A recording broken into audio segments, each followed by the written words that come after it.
Welcome, everybody, to this session on a European semester on health, piloting Europe's Beating Cancer plan to address inequalities. I am Antonella Cardone. I'm the CEO of Cancer Patients Europe. And Cancer Patients Europe is a pan-European all cancer types patient association. This session is organized by CPE, Cancer Patients Europe, my organization, and the Central European Oncology Group, or CECOG, and it is supported by MSD. So we know that at European level, health inequalities across disease areas are a fact. And if we look just at cancer, the inequalities, the data on inequalities are dramatic. For instance, if we look at screening and if you look at vaccination for HPV, Europe's Beating Cancer plan sets a target of vaccinating 90% of their women population against HPV.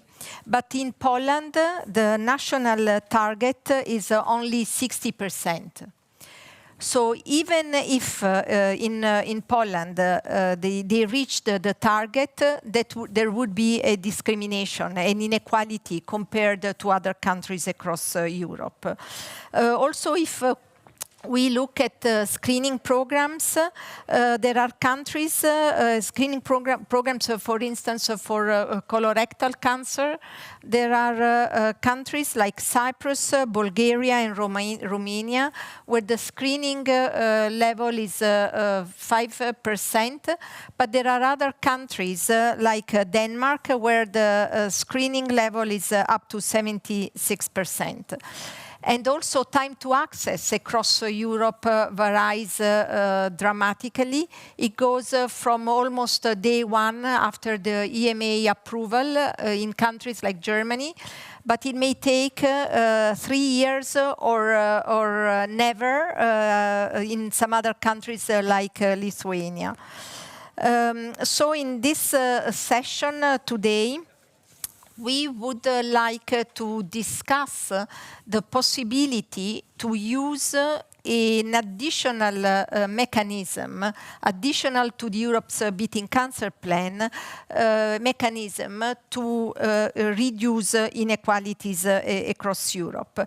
And we thought of the European semester because this is an already well-established mechanism to coordinate at two-level economic policies and social policy lately. And so we would like to use the European semester as a mechanism to also reduce health inequalities if in the European semester we included indicators on health. So we would like to explore the concrete possibility of including health in the European semester, and we will do this together with a multi-stakeholder panel. We have structured this session in two parts. There will be one part now where we will set the scene. So we will introduce the topic. And then a second part where we will discuss more on the possible solutions and what we can concretely do in order to include health into the European semester.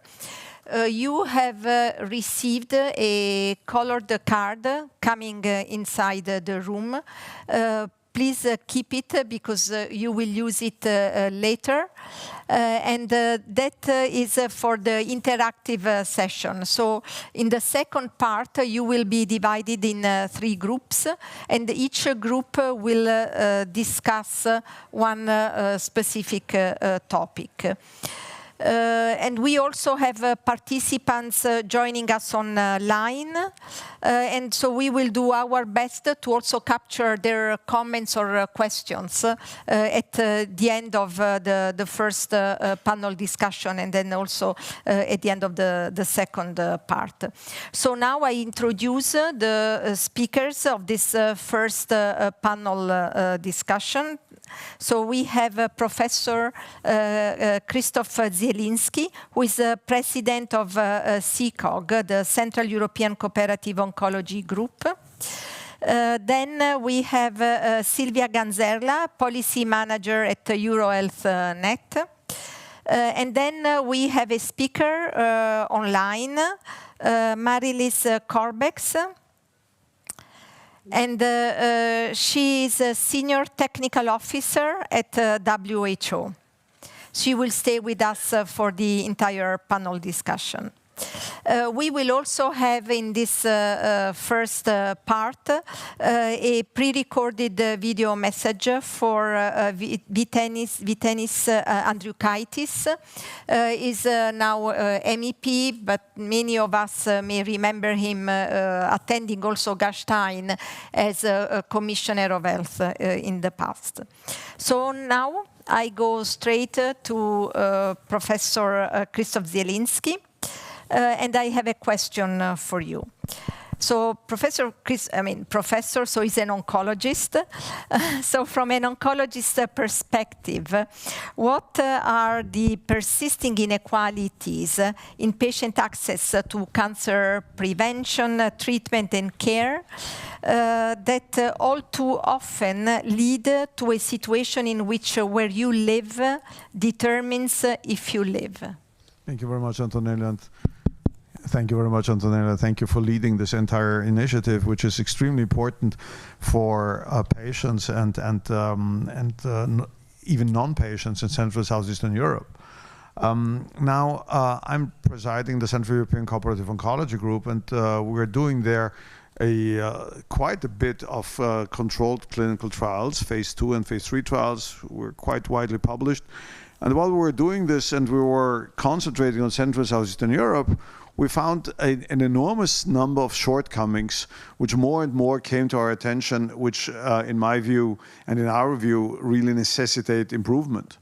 Now, when we talk about cancer care in Central and Southeastern Europe, you of course have to think about the entire compendium of cancer care which has to be delivered. And this starts with clinical trials and goes over to reimbursement issues by the authorities after registration by the European Medicines Agency, diagnostics which are often not reimbursed, although the drugs which are targeting the certain diagnostic molecular change are being reimbursed is a major issue. And the fourth, of course, is what you mentioned before, Antonella, the survival rates, how this comes down to or how this is really being, how this comes down to survival rates. So when we go through this, let me just mention these shortcomings, and I'm citing here data from the EOCD, from a dashboard on lung cancer in Poland, and also data by Dr. Carneiro, which he published in Annals of Oncology in 2020. Now, when we look at clinical trials only, there were, between the last 10 years, 2009 to 2019, there were roughly 18,500 clinical trials being done in Europe. Less than 200 trials within 10 years were done in Bulgaria, Slovakia, Serbia, Croatia, Lithuania, Latvia, Estonia, Slovenia, Bosnia and Herzegovina, Macedonia, Albania, Montenegro. These are all countries of Central and Southeastern Europe. So this is a drama, really, because once you do a clinical trial, mainly patients then have access to this modern drug that has been registered. Between 200 and 500 trials within 10 years, again, were documented in Romania, and more than 1,000 were registered or were done in countries of Western Europe. So this is enormous. Now, when we go now to reimbursement rates, again, this is one of the major shortcomings and one of the major problems that we have here. Just let me mention to you this. Now, when we look at registrations and delays by reimbursement subsequent to registration, we have, for instance, in Poland, a delay in immune checkpoint inhibitor treatment of lung cancer In patients who are highly PD-L1 positive, there's an indicator of sensitivity to immunotherapy of 15 months, which means more than 1 year. In those who do not have this, which is still a way to treat lung cancer, and the gold way to treat lung cancer, it's 2 years. And first-line treatment of molecular changes like ALK and ROS, which is typical for lung cancer, have taken the decision to reimburse these drugs have taken 3 years, whereas we have roughly 100 days of registration, the interval between registration and reimbursement decisions in Austria or Germany or in Sweden. So you see that how much this determines where you're being born and how you're being treated and how this translates into life. Now, for instance, in Poland, the result is that roughly 50%, this is every second patient with lung cancer is not being treated at all, okay? So not treated badly, but not being treated at all. Now, the situation is not to oversee this. The situation is getting better. The situation is definitely getting better because we did have survival at 1 year, which is ameliorating at 3 years. For instance, in Hungary, from 14 to 29%. Hungary has a traditionally very high level of lung cancers, whereas, for instance, in Austria, we have from 19 to 34%. So this is getting better. But still, we have, again, a progress in reimbursement rates, which boils down in Poland 44 versus 63%, etc. So it's getting better. But still, we do have this extreme discrimination by geography. So we do have a discrimination, as you all know, by gender. We have discrimination by sexual preferences. We do have a discrimination by age, but we do have also, and this is something which is very important, which is always under-discussed, we do have a discrimination by geography.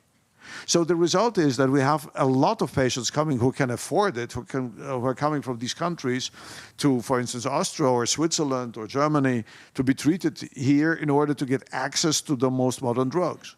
And that is something very dramatic because you select more or less patients by not only the geography, but also by their social or even economic status. So this is something which is extremely discriminatory and which needs to be fixed. And mind you, these are all citizens of member states of the European Union. So we do have an enormous difference whether you live in France or in Germany or in Austria versus whether you live in Bulgaria, in Romania, in Poland, or in Hungary, for instance. So that is something just to introduce. Yeah, and so as you've been very vocal on inequalities, I mean, we've been collaborating now for a few years on this issue. What do you think should be done in order to change this situation and how? Well, first of all, I think that surviving patients contribute to the well-being of a country. Particularly when they have a chronic disease. Chronic diseases, for instance, metastatic breast cancer, which is estrogen receptor positive. These patients with the new drugs, with CDK4/6 inhibitors, survive for a very long time. Or when you have a mutated lung cancer. So you survive for a very long time. You just take one tablet a day, and you survive for years. And you can contribute to the GDP, you can look after your grandchildren, you can do whatever you want. So this is something which is very important. So being a patient is not only a cost issue, but also something which is delivered to the health system. The second thing is that we need to get reimbursement based on a rational basis and not only an emotional or whatever basis. And for instance, the ESMO magnitude of clinical benefit scale is an excellent tool for defining how a certain drug is effective or ineffective. And we do have examples in Central and Southeastern Europe where ineffective drugs, although they're expensive, are being registered or being reimbursed, whereas other drugs which are equally expensive but much more effective are not being reimbursed. So I think that we need to have this rational things, and we have to. And that is why I started my talk with the thanks to you. We have to make a mind change in the European Union that patients who live in the European Union have to be treated equally. And that is something which is, in my view, an extremely not only humanistic approach, but also a highly important approach concerning equality in the Union. Yes, and in fact, this is something that at CP we always say, that we cannot tolerate at European level to have patients of class A and patients of class B or C. So, yeah, so thank you, Professor Zielinski. Then, Silvia, to you. So now, as you have a broad experience on the European semester, tell us why a European semester on health is important, and why a European semester on health can help to reduce inequalities across Europe. Yes, thank you very much. I'm coming from EuroHealthNet. EuroHealthNet is a European-level association that works in partnership with public authorities in member states, and we've been working on looking at the European semester as a tool for health equity and well-being. Maybe I should say a few words about the European semester, because maybe not everybody is familiar. The European semester is a governance tool that was set up at European level. Is very powerful, even if it's very technical, and it's not always easy to understand the technicalities. In a nutshell, it works in this way. In autumn, the European Commission set up the priorities for member states. The purpose of the European semester is to make sure that member states' policy is aligned with European Commission wider framework and policy objectives, and different policy such as economic, fiscal, and social and health are coordinated. Once the European Commission has set the priorities, member states have to present their report to say where they are. After that, the European Commission makes an assessment of member states, and they issue country-specific recommendations. These are very important because it sets the priorities for member states to channel investments and the use of EU funds. After the country-specific recommendations are issued, member states have to present their plan for the implementation. And then the Commission continues with the monitoring, and then the process starts again. What can we say about the semester? The semester started as a tool to ensure fiscal sustainability, fiscal surveillance, to ensure the implementation of the Growth and Stability Pact, which says that member states cannot exceed their debt and deficit. But increasingly, it has been socialized. We talk about socializing the European semester.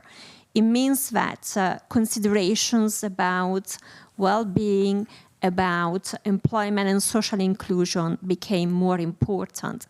So, for example, at the moment, the European Pillar of Social Rights is supposed to be implemented through the semester. At the same time, the SDG are also supposed to be implemented through the semester. Maybe a few words about another tool that is coming up. We are basically in the middle of the review of the European semester, is the new system of economic governance. There's been a lot of criticism that the semester was not delivering in a very effective way, and especially the focus on cutting public expenditures leading to austerity policy has been heavily criticized. During COVID, European Commission allow member states to expand public expenditure to cope with a huge health crisis. And because of a suspension of the Growth and Stability Pact, Europe was able to shield us from a very deep social crisis.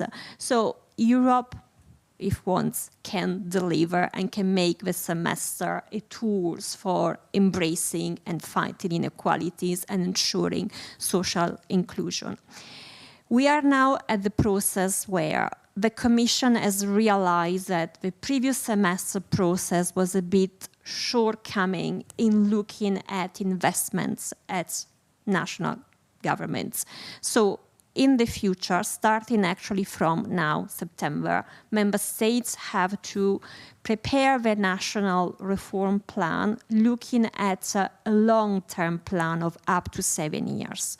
And this is very important because it means that all our discussions about health equalities, health promotion, can really be seen as an investment in well-being, investment in making the cost of public health sustainable. So this is how we can deal with the trade-off between fiscal sustainability, the need to have public expenditures under control, and at the same time to ensure that health equity is taken seriously at local level and national level, regional level, and investment are channeled in what is very important for Europe.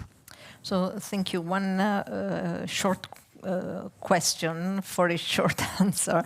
So what would you recommend as initial steps that we should make in order to establish a European semester for health in terms of, to be successful, but also what are the mistakes that we should avoid?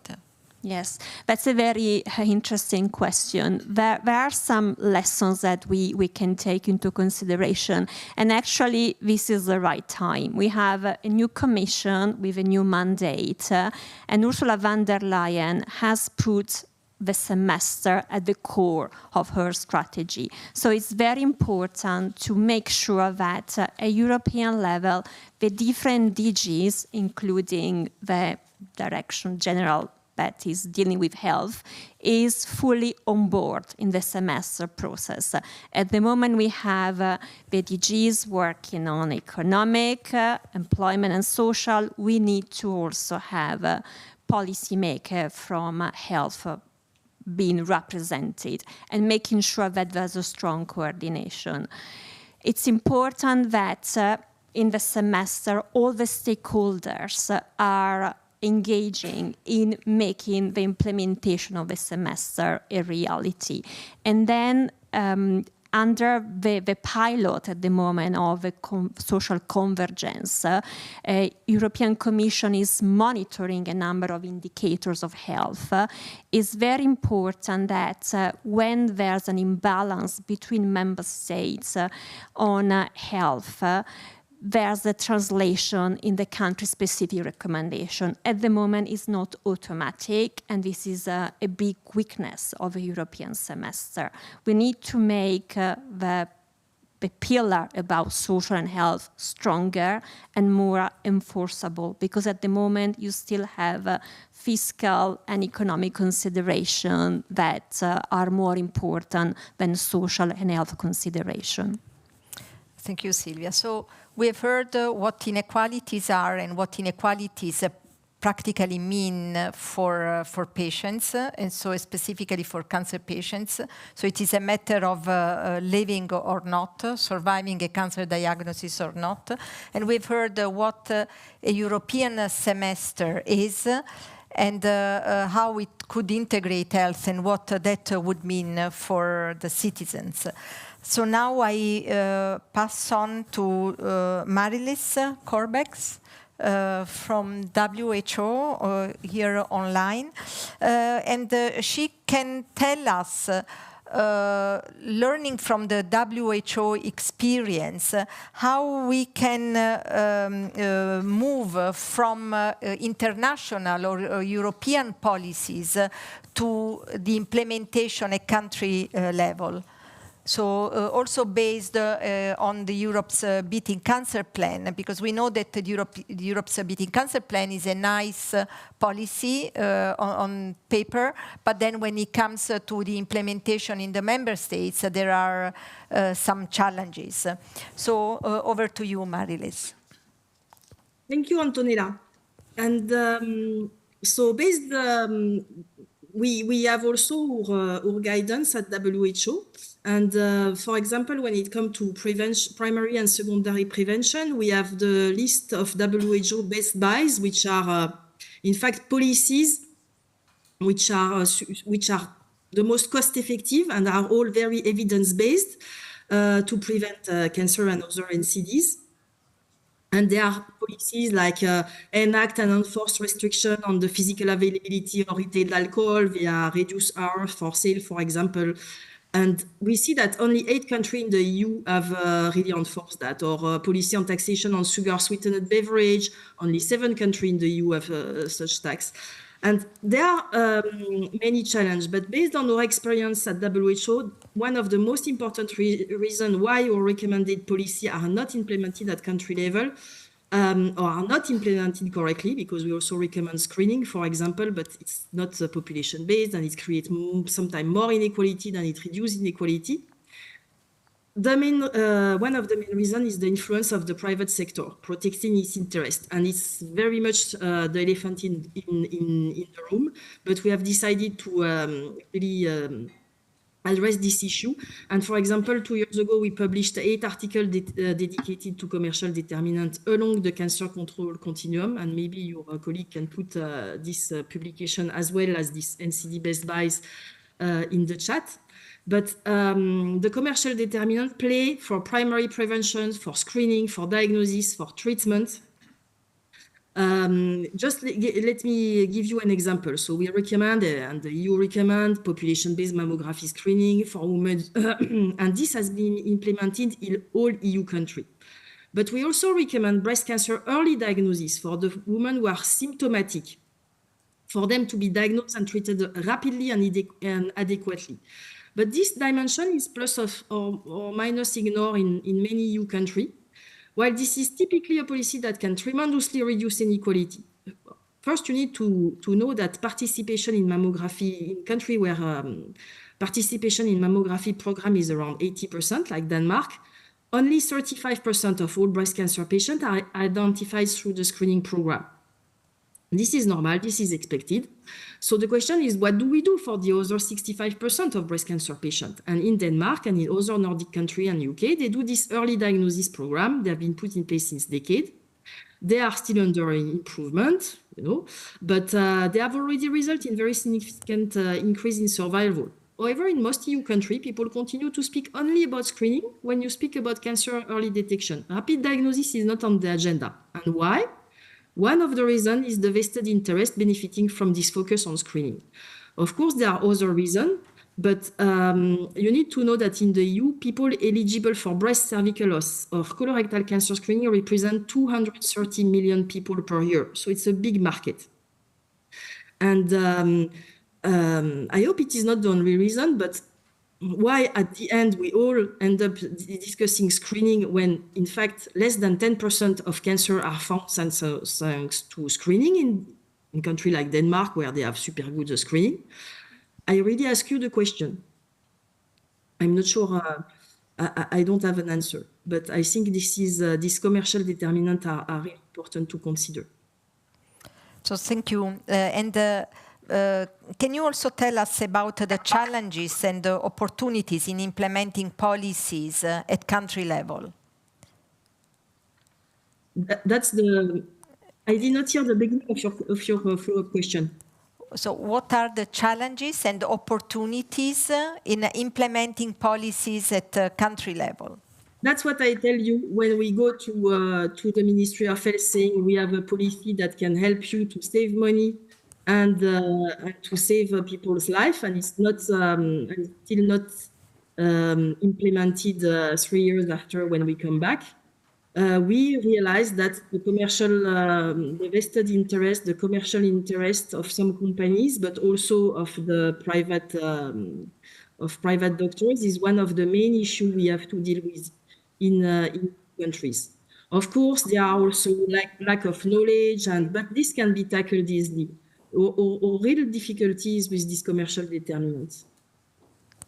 Of course, there is also the issue of not enough health staff to implement this policy, but when it's a tax, you don't need a lot of staff. But that's also a political choice, because we see countries where out of the EU actually, where human workforce for health is not an issue. So it's more a political. One last question is about the indicators, like in the implementation of policies in the countries. Do you have any examples of when indicators and measurements, monitoring of the implementation has been taken into consideration? Yeah, that's very useful. In fact, at WHO, we love to do to compare country with a short dashboard with indicators. So we have a lot of indicators. For example, we have indicators. We have 14 indicators to see if a country perform well on palliative care. And we have that's one of the last one we have done, because we have that for cancer since a long time, but for palliative care we did it recently. And then you have this dashboard and you compare all countries, and some countries see that they are not doing so well, and they tend to react. It's something that works well, but of course you have to have to set up the indicators can be some work. But check at WHO, we have indicators for cervical cancer, we have indicators soon for breast cancer, we have indicators for cancer in general, we have indicators for palliative care, reminding that it's for the whole world, so maybe to have EU-specific indicators, which will be more, because in the EU we have more capacity to measure, would be a good idea. Okay. Thank you. Now, are there questions from any of the panelists to the other panelists? Like, do you have anything that you want to? I mean, there was a question from Marilis about screening. What is the purpose of establishing screening programs if then the uptake across Europe or in the countries where screening is best implemented is still around 10%? It's normal that it's around 10%. It's not an issue. My question is why we always speak about screening and we don't speak about rapid diagnosis of people who have symptoms, which represent today in Denmark 92% of the people with cancer. Can I ask you? Now, the Central European Cooperative Oncology Group has defined key performance indicators for Central and Southeastern Europe, and we have found that in the majority of cases, the key performance indicators were not met. So this stretches from early diagnosis over to reimbursement, down to treatment and diagnostics, etc. So we have the entire picture of cancer care. What would you think from the point of view of the World Health Organization? What would you think is the most important or are the most important key performance indicators for amelioration of cancer care in certain parts of Europe, which are obviously underprivileged? I think there are two dimensions to avoid people to die from cancer. There is good early diagnosis and there is good treatment. And for now, we don't have very good data, even in the EU, about early diagnosis. Like stage data are not there everywhere. And what we really missed is, in fact, the duration between the time when people enter the health system, like they go to their doctor because they have something wrong, and the time where they are diagnosed and begin treatment. Actually, there is two times here, because you can be diagnosed and then wait for 3 months before getting your treatment. So these two durations should be something that is measured in each country. But it's really not the case now. Then once you begin your treatment, the quality of treatment is of course important, the access to medicine, and there it's a little more complicated, but there are some also indicators we can provide, but not like. Just short second question. So I think we should work on this, right? This shows how much we should work on this assessment of incidence versus treatment and versus survival. And I think we should start implementing these questionnaires, right? Yep. Okay. And I'm glad that we are establishing now an initiative to try and get information on those indicators. So now it's time for questions from the floor. I mean, we have a few minutes if there is any question. You will have, in any case, time to discuss in the groups. But if you have questions for the speakers now, or comments, and also from Alexander, the news read, if there are comments or questions from the speakers online, from the participants online. Thank you, Antonella, and thank you to the speakers. Well, we have received several questions. I tried to group them into big groups. One is in line with what was just discussed about the quality and the selection of these indicators. So regarding cancer, people have said there is also primary and secondary prevention. So this primary prevention is usually non-specific regarding cancer. And then we're talking about commercial determinants of health. So if you can comment further of that, how would this selection of indicators be, and will it encompass also primary or just secondary prevention of cancer? And then if you want the second question right away, is even more broad. Why should cancer be the pilot, if we can make some more arguments there, and not pandemic preparedness, maybe emergency medicine or cardiovascular diseases even? Okay, so, thank you, Alexander, and the participants online. So Marilis, you wanted to answer the first question on the indicators. On indicators, let's not reinventing the wheel. There are always a lot of indicators that have been done. Actually, there are more lists of indicators than we need. I think yes, a group should do them for the EU, but their work should be just to take all the list of indicators that have been done by WHO and some other organization and select the one they want. So it's like, I would say like 80% of the work is done already. And I don't remember, I had something to say on the other question, but it was not clear. Why cancer? Cancer is great because it touches everything. It's really the prevention, the screening, the rapid diagnosis, the treatment, surgery, radiotherapy, and the palliative care. When you have fixed all that, you have fixed that for a lot of disease already. That would be my answer, but I'm sure there are some others. Thank you, Marilis. Chris. Right, the second question is very interesting. Now, this is very complicated. This is very complicated. One of the issues which are very important is that cancer is right now in the situation of overtaking the majority of mortalities as compared to other diseases. Including cardiovascular diseases. And it has reached really an epidemic dimension. Like, for instance, lung cancer in women is right now becoming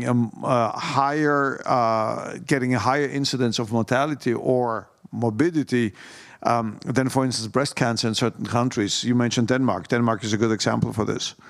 The third thing is, which is important, is that we have this enormous growth of knowledge in cancer, based upon the Cancer Genome Atlas, based upon immunotherapy understandings, etc. So we have this extreme growth, which is not that much present in other disciplines. And finally, we have this interdisciplinarity, which has been mentioned before, which is really staggering, because in fact, there's no discipline which is not involved in cancer care, including, in fact, cardiology. Cancer and cardiology is becoming one of the major issues. So, in fact, all disciplines are involved in cancer care, and we cannot say that we would subtract one discipline against another one. On the contrary, we're raising the awareness of all disciplines in order to provide appropriate cancer care. Okay. Thank you. And with this, I will close this part, and I will now ask for the pre-recorded message from Vytenis Andriukaitis. So we can watch his message. Dear colleagues, Thank you to everyone who is here in person and online.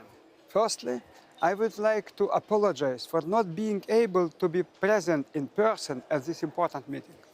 I am currently traveling to Gastein, where we will be discussing important topics, including continuing discussions concerning a European health union. There is a continued need to achieve greater health and health equity in the EU and overcome shortcomings in social and health policies. Health should stay high on the political agenda. While inequalities exist in all disease areas, inequalities are persisting when it comes to patient access to cancer prevention, treatments, and care, where access to treatment is often a matter of surviving or not a cancer diagnosis. This is good news. Europe's Beating Cancer Plan presents a major initiative forward, and it is a good platform to make progress. After the work started during the last legislative term, it will now be important that the new legislature supports continued and sustainable implementation of the plan across the EU. We need to keep focus on and even strengthening EU cooperation in the area of health. European Union institutions have an important role to play. They can do more and better to ensure that the best practice sharing takes place, that EU funds are allocated to research and care actors across Europe, and that political accountability is achieved in Brussels and, more importantly, in all member states. Where you live should not determine if you live. This is why I support the call to action for an European semester for health, as in the manifesto of CPA and CCOG, already signed by other members of European Parliament. Health should not be isolated from financial, fiscal, and social issues. The European semester could be a great opportunity to start breaking the silos. Okay, and with this clear message, we move into the second part of this session, which is the interactive part. So you will be divided in 3 groups. So you will follow the color code that you have been given at the entrance.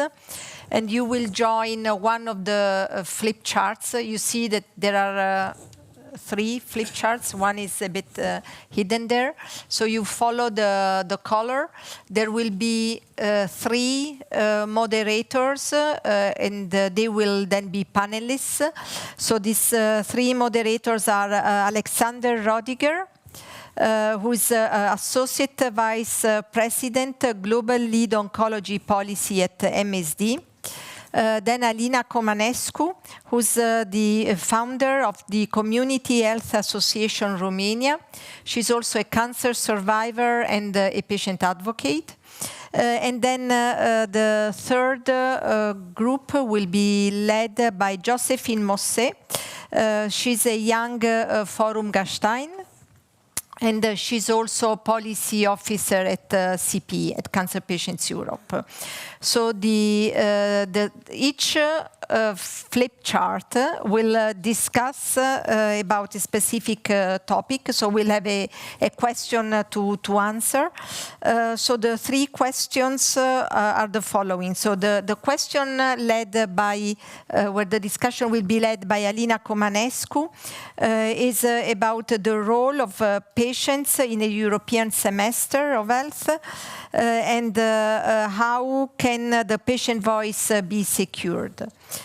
Then the discussion led by Josephine Mosset, who will be joined by Silvia Ganzerla, will be around the success factors for an implementation of a European semester on health and cancer, and to set up such a process to successfully implement it, and how to make it sustainable. And then the third flip chart, where the discussion will be led by Alexander Rodiger. The topic will be around the indicators and which indicators should be prioritized in a European cancer dashboard or for a European semester on health. So now you can follow your colors. You have about 18 minutes to discuss, and then you're supposed to go back to your position as audience at around, 5:30, 5:25, 5:30. So now we've had, I understand, a very intense discussion around these topics, and I hope also the participants online had the chance to comment on the three questions. So we will also hear afterwards what the main topics of the discussion were. So now I give the floor to Alexander to report back to the plenary on what were the main points discussed in his group.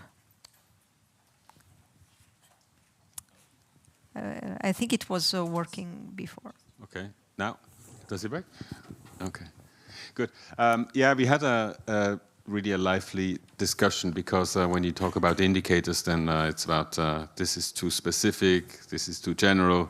So everybody has an opinion about indicators. But we landed on some very interesting ones, and also I think we had a discussion about one specific indicator quite extensively. I mean, first of all, what I have to say, there is actually a set of indicators from the inequalities registry coming out of the Europe's Beating Cancer Plan. So there are indicators available, probably too many for a semester, but this link is important.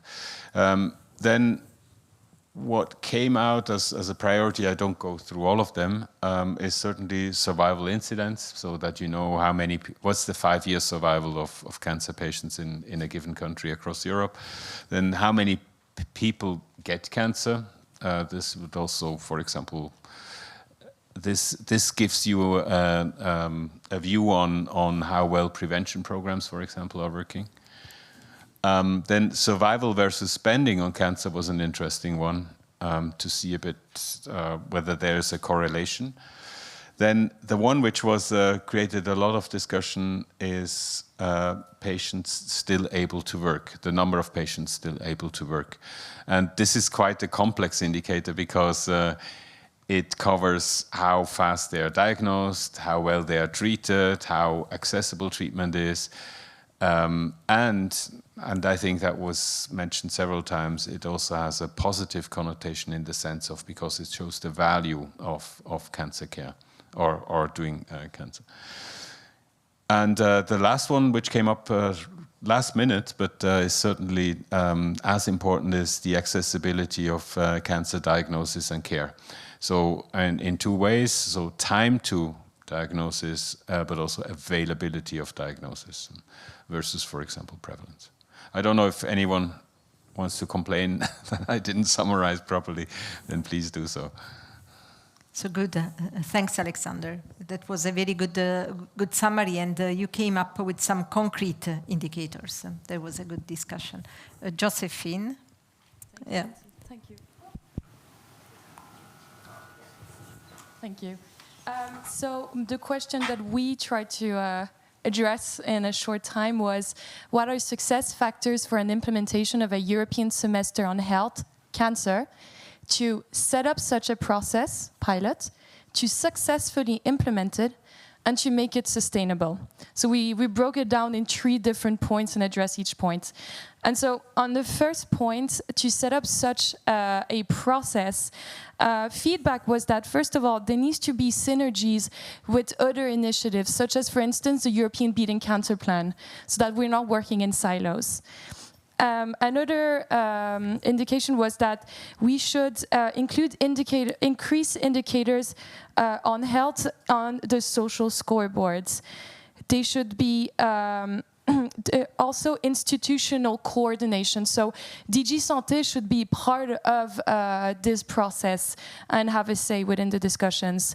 And there should be policy conditionality. So really what it pans down to is that it needs to be coherent.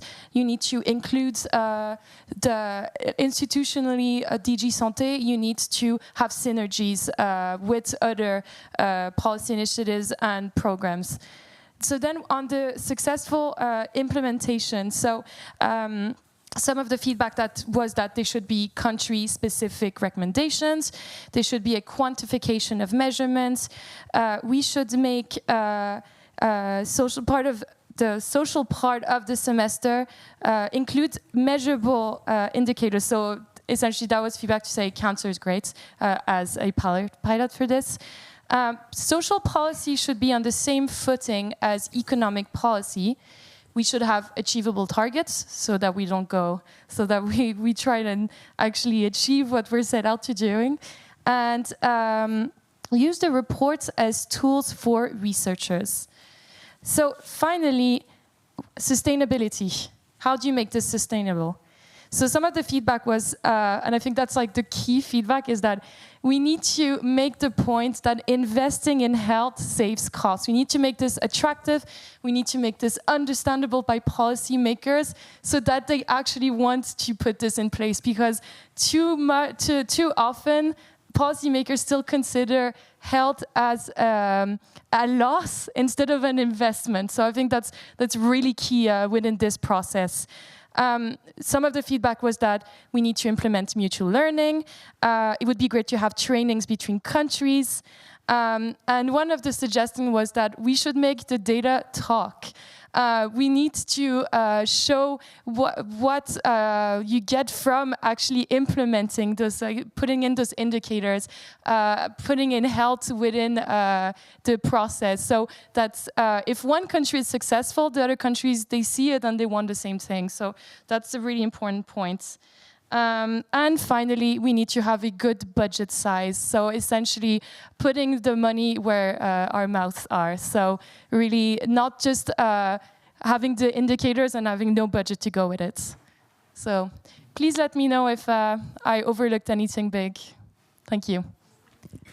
Great, Josephine. I mean, this is very interesting that indicators came out also from the successful implementation and sustainability of the European semester. So indicators are key.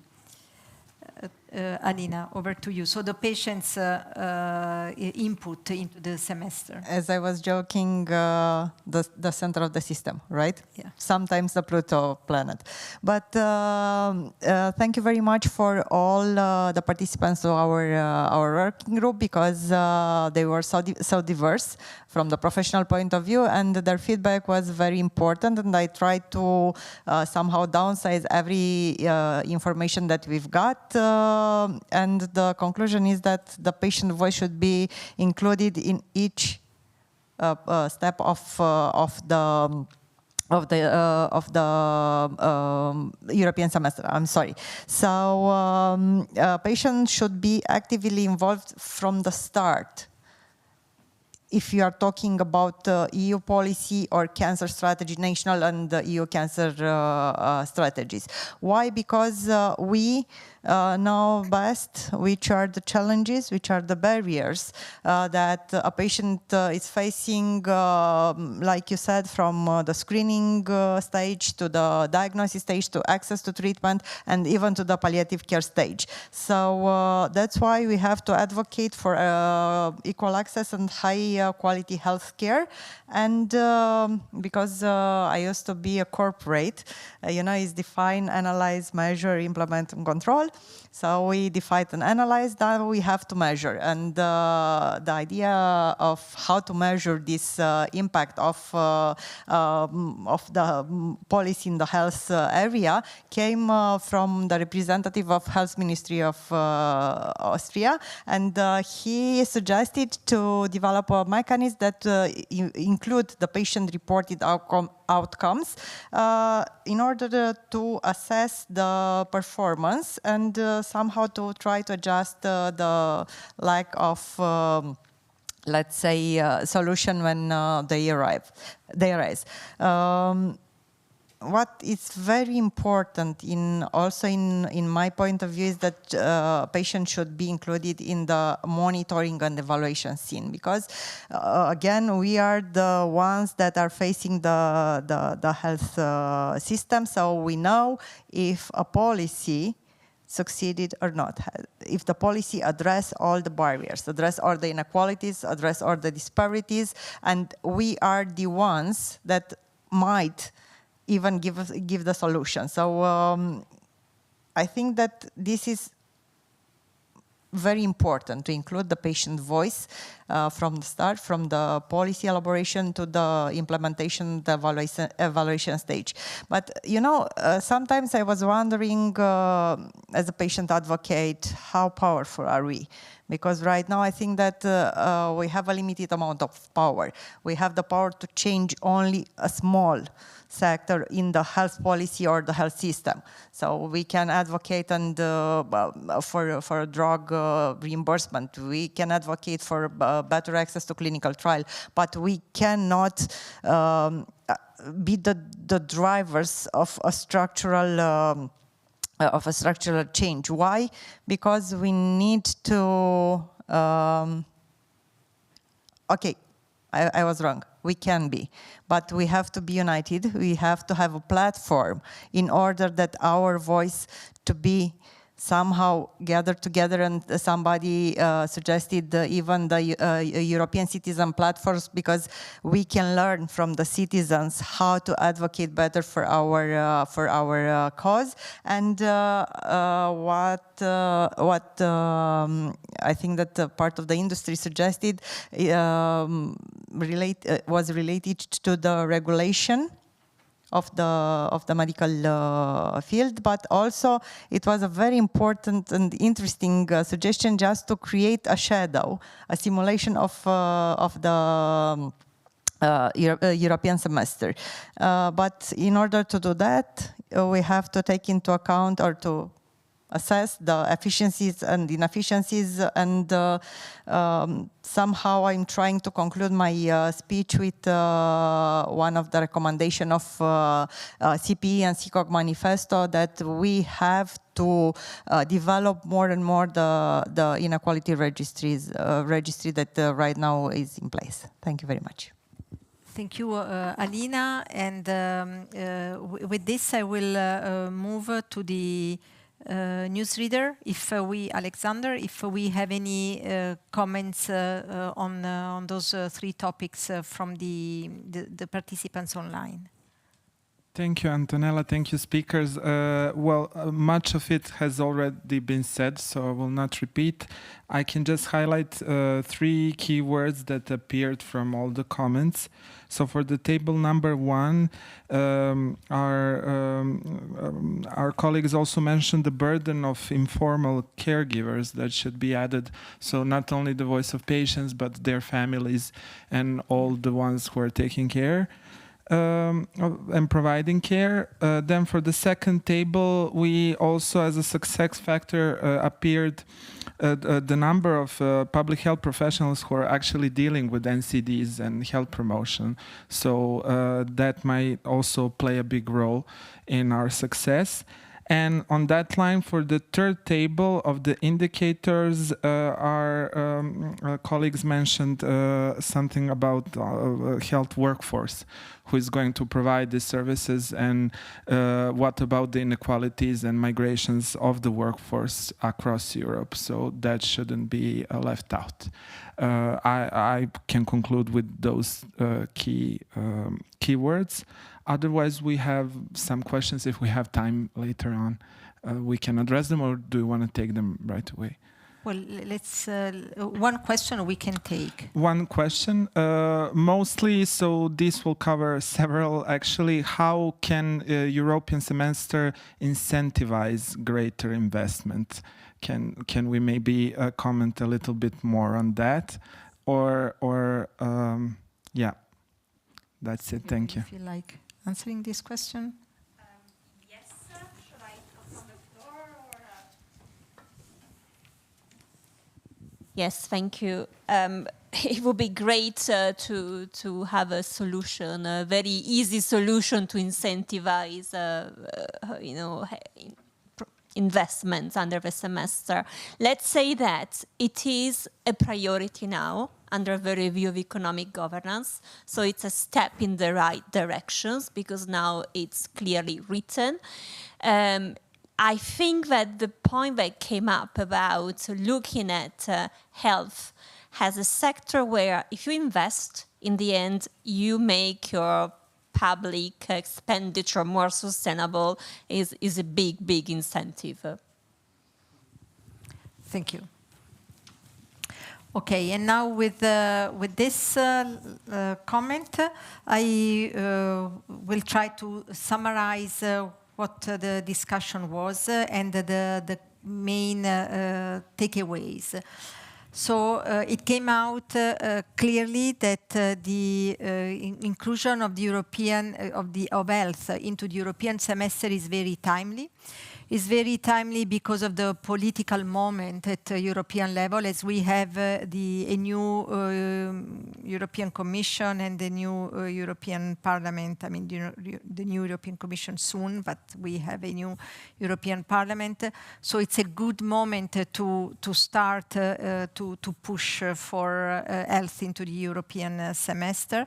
But I would also add that it is a good moment to include cancer as a pilot in health within the European semester because of the Europe's Beating Cancer Plan and the experience that we have already gained in the oncology community, both from the civil society side, from the researchers, from the academia and the healthcare providers.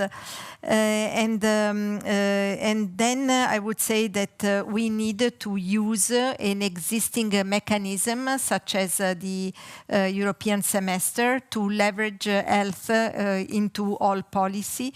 And the European semester is an already existing and well-established mechanism. Unfortunately, it is not including health, but we will push for it. So it's a good mechanism that we can use rather than reinventing the wheel. It came out that we should consider health not in isolation with other policy priorities, with other departments in the governance system, such as the economy and the social system. It came out clearly that what is measured gets done. So we need to identify clear indicators and monitor and find ways to monitor them officially or unofficially. I mean, it came out also the idea of these shadow reports that might be a way to put pressure on our governors to do things right. Then in terms of next steps, it came out in the discussion that Cancer Patients Europe, together with the CCOG, we have launched a manifesto already with a call to action on including health and cancer as a pilot in the European semester. We already have, as Andriukaitis mentioned, the support of several MEPs. We will now continue, and we have the support of MEPs, but also of several other organizations, patient organizations or academia. So we will go on with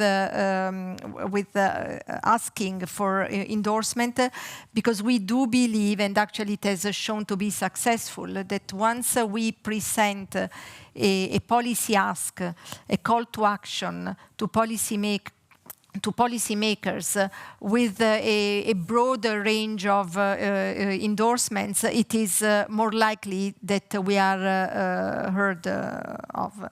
So this is very important, and so this is what we will continue doing,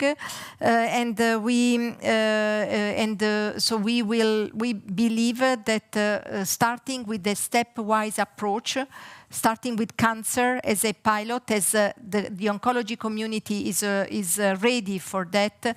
It will serve also other disease areas and then health as a whole.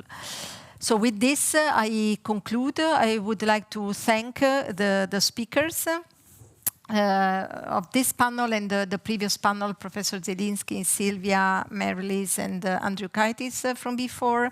I would like to thank the audience here, the participants in person and online, the newsreader Alexander, who has been very instrumental to the session, the link between us and the online participants, and of course James and the European Health Forum Gastein for the support that they gave us to implement the session.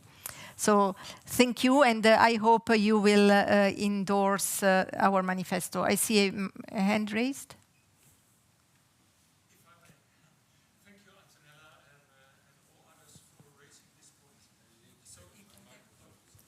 So much.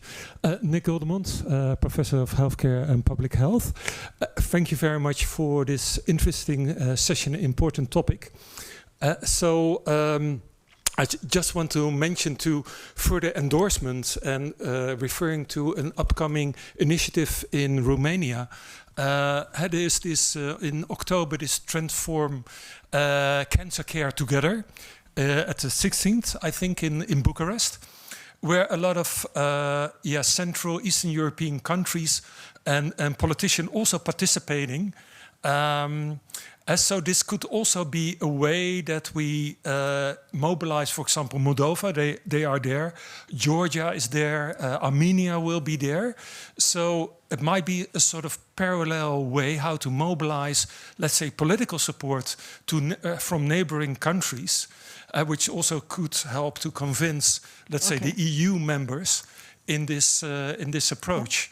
So okay, thank you. I think we can discuss this offline. Okay. Just to mention. Thank you. So with this, we can close. Thank you again to everybody.